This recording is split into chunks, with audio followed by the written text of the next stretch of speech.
Welcome to the Pro On Call Technologies online training series. Today's topic are the features of your Yealink T5 Series telephone on the Pro Voice hosted service.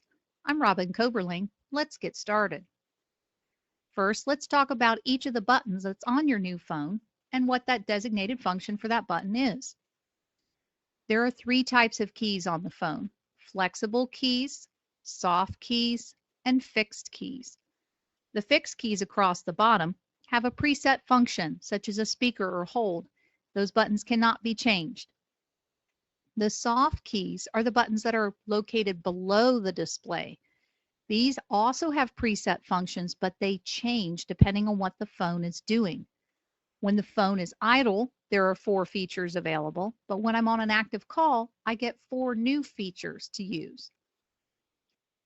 The keys located to the left and right of the display are called flexible keys, and these are programmable, so we can change what they do.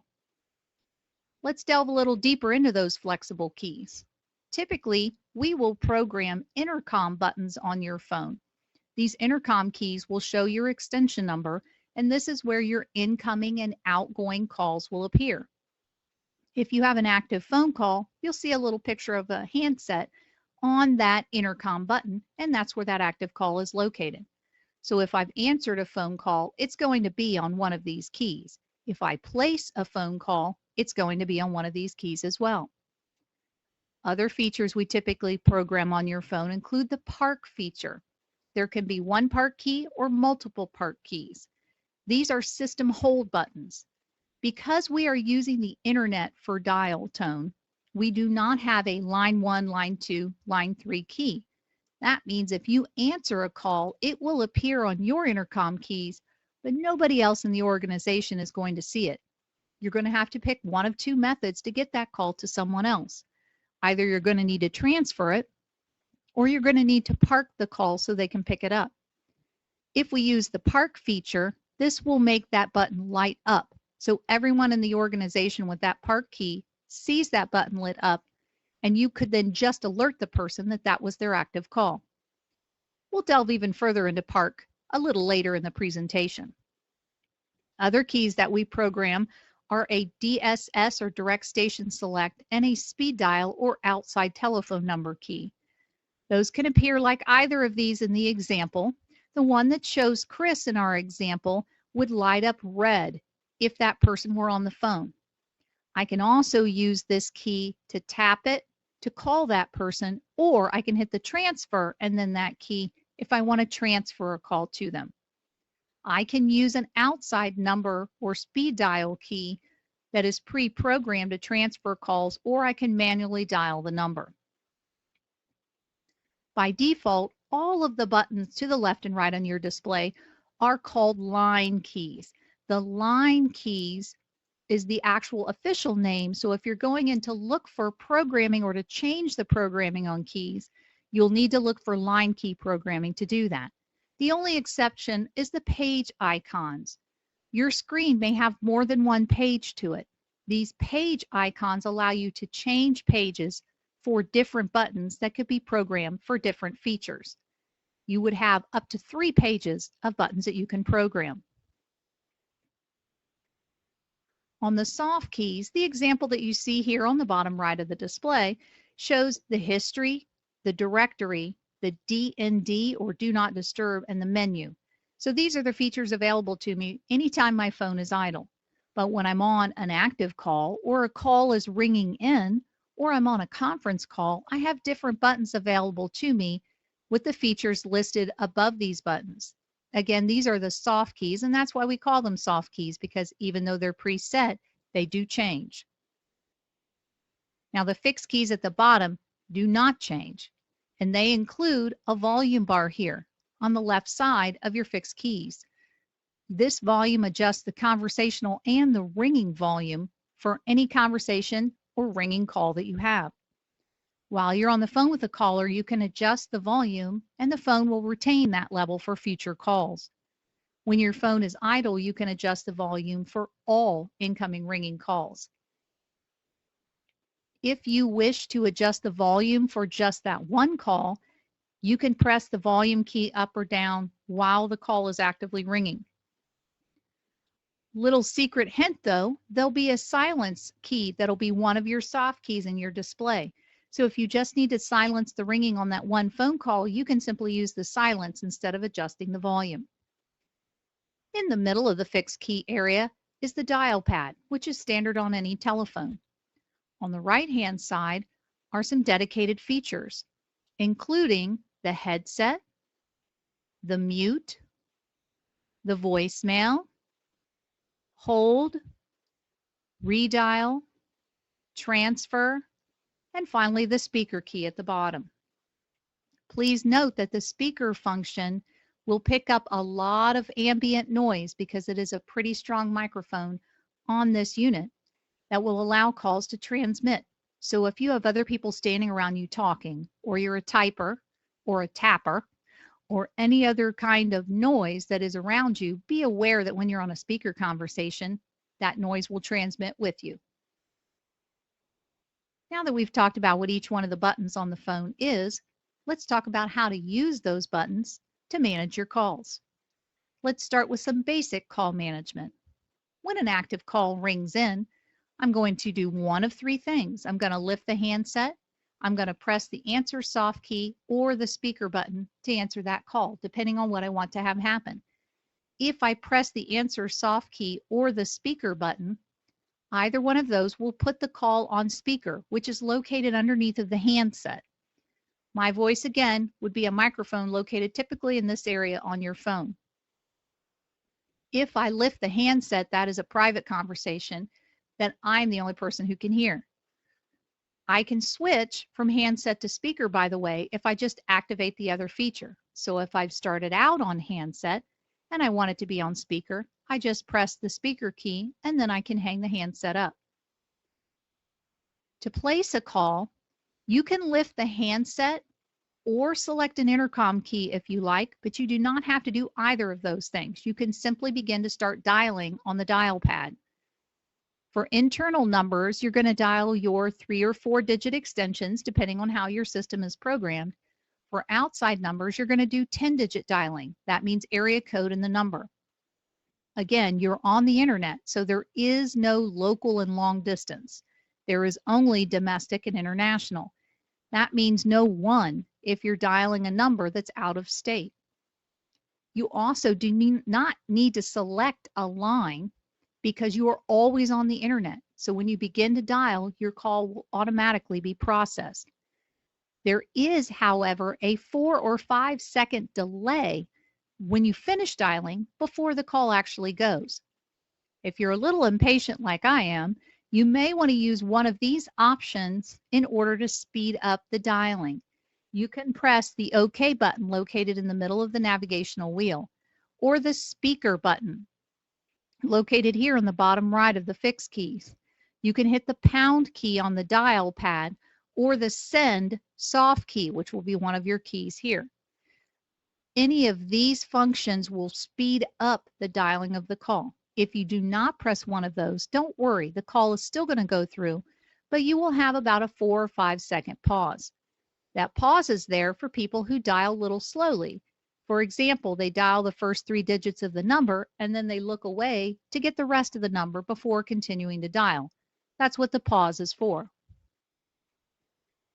Now, when I actively have a call on the phone, whether I've answered it or dialed it, I'm going to see the little handset icon on one of my intercom keys. This indicates an active telephone call. If I need to place that call on hold, I need to press either the hold soft key or the hold fixed key.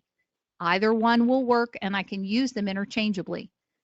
If I press the hold fixed key, my soft key changes to a resume button, and I can press that resume or the hold key to retrieve the call.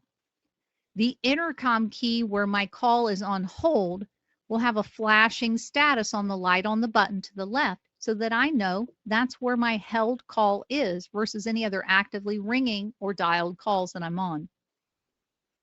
I can press the resume, the hold key, or tap the button next to my intercom key to retrieve that call.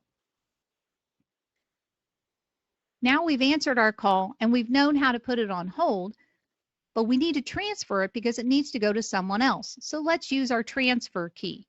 Our transfer key, it looks like the picture of the two handsets. While we are actively speaking to the caller, we're going to press the transfer key, or again, the transfer soft key. They're interchangeable. Then I can dial the number where I want the call to go. If I have it pre-programmed on my phone, I can simply press that key. If I don't, I dial the internal or external number. This is my opportunity to announce the call to the recipient before I press the transfer key again to complete the call. So again, the steps are transfer, number, announce the call, hit the transfer key again. If you do not need to announce the call, you can just skip that step and go ahead and hit the transfer key again to complete the transfer. We may need a little bit of advanced management on a call that we're on. So let's look at some of those features, including park. We talked about park being a system hold. The way that we use the park key is while we're actively on a phone with a caller, we press the park key. That puts the call on hold and lights that button up red. Now, anybody in the organization that has this park key programmed on their phone can see that button lit red. Obviously, you're going to need to alert the recipient that that call is coming so they know that that parked call is for them. If you see a parked key lit on your phone, that does not automatically mean that call is for you. Someone will alert you if that call is for you. To retrieve a parked call, you're simply going to tap on the park key again. So I press the key to park the call there, and I press the key again to retrieve it. Even if I'm the person that parked the call, I can retrieve it the same way. So if I park the call for my colleague and then I notice them driving by my window as they're leaving the company, I can go ahead and retrieve the park call rather than waiting for the 2-minute timer to expire for that call to come back to me. Now, conferencing is another feature that is available if I need to dial a second party and add them into the call instead of transferring, which is to send it to a recipient and no longer participate. So while I'm connected to the first caller, I'm going to press the conference soft key. I'm going to dial the second party, whether it's an internal or external number makes no difference. And then once the party answers, I'm going to press the conference soft key again. Now all three parties can hear each other. My soft keys will change at this time and I will get a split or manage button. I can press the split key to separate my calls out on the display instead of showing a summary of my conference key under one intercom button. I can press manage to disconnect someone from a conference call. So if I've called a third-party vendor on someone's behalf and I want to hang up on that third-party vendor, I would press the manage soft key that I would have in a conference call, and then I would disconnect the call that I want to hang up on. Keep in mind, if you're the person who initiated the conference call and you hang up the handset or press end call, everybody will be hung up on. A couple of additional features we have available to us include the redial button. This looks like little arrows pointing at each other on the key. This is located in the fixed key area. If I press this redial button once, I can use my navigational menu keys to go up and down a list of recently dialed numbers.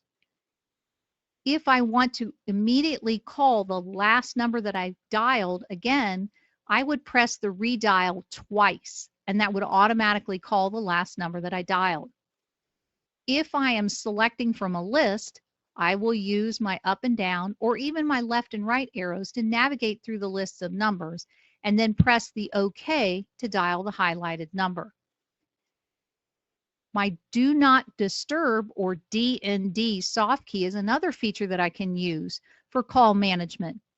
Using the Do Not Disturb means that I will not hear the ringing on incoming calls.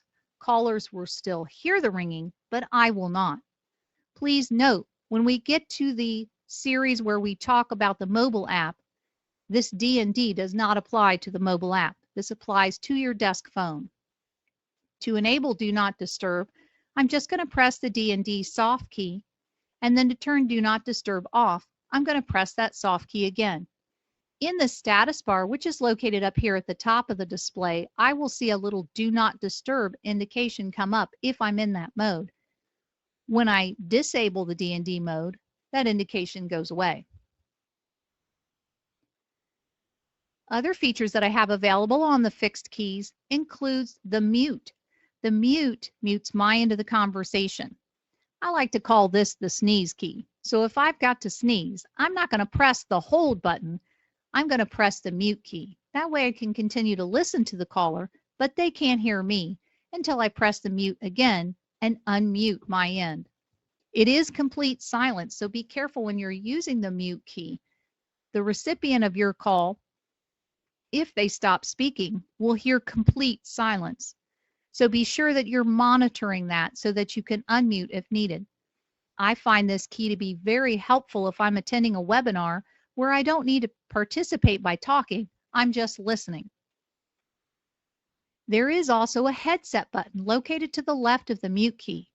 This headset button activates a headset that will be plugged in or attached to my telephone. If I press the headset key, the headset icon appears in my display on my status bar, and now audio will go through my headset as long as I use the answer soft key on my display. I would use the end call key to hang up a call. If I use the speaker or the handset to answer or hang up on a call, my headset mode will be deactivated automatically, and I will have to reactivate it for the next call. Let's talk a little bit about some of the information you can get on your calls. You have under the history soft key, which is one of my 4 soft keys available when my phone is idle. You have 5 types of call history that is accessible here. You can look at your all call history. That means all types of calls in the order that they were received from the most recent to the furthest. Typically, you will see at least 30 to 40 entries under that history feature. I can also divide the list down into missed calls, placed calls, received calls, and forwarded calls. Missed calls would obviously be those phone calls that I didn't answer. Placed calls would be those that I dialed, and received calls would be those that I did answer. Forwarded applies only if I have my phone forwarded to another destination. So when I press my history key, by default, my all call history appears, and I can use my navigational buttons to go left and right to switch between the different call history types. I can also use the up and down arrow to navigate up and down the list if I need to look at further information about that call. For example, if I recently received a call from you and I want to look at the date and time that the call came in, I'm going to press my history key and I'm going to navigate to the received calls. Now, when I go to the received calls, I will see the little arrow next to the call entry coming in and down. That tells me it's a received call versus a placed where the arrow goes up and out. If it's a missed call, by the way, it looks like a little bounce arrow because we missed it. Once I am in the received calls list, I can then navigate up and down, and then I can press the OK or details if I want to call or see details. The directory key is used if I want to access those contacts that I have entered into my directory. I can go into my history of a recent call, go into the details, and then add that person to the directory if I wish. By the way, there's also a blacklist available of up to 30 numbers on any Yealink telephone. So if you get repetitive calls from an auto dialer, you can go into the detail of a call from your history and you can blacklist the call on your phone. The caller will receive a busy signal if they try to call you. Keep in mind though, if those calls are coming into a group versus just you, it will only block it on your phone. The Do Not Disturb key, as we talked about, redirects callers to voicemail. The caller will hear the ringing first, but you as the recipient will not. On the menu key, we can access other features such as line key programming, changing the ringtones, or setting up the date and time format that's available in the middle of the display.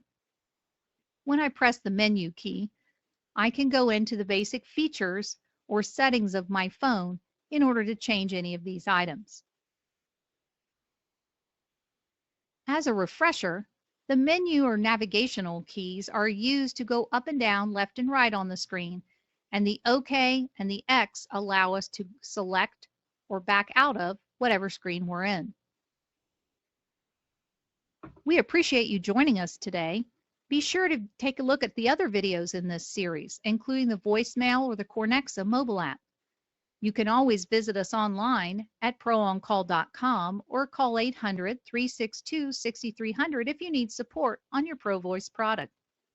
Thank you for joining us and have a great day.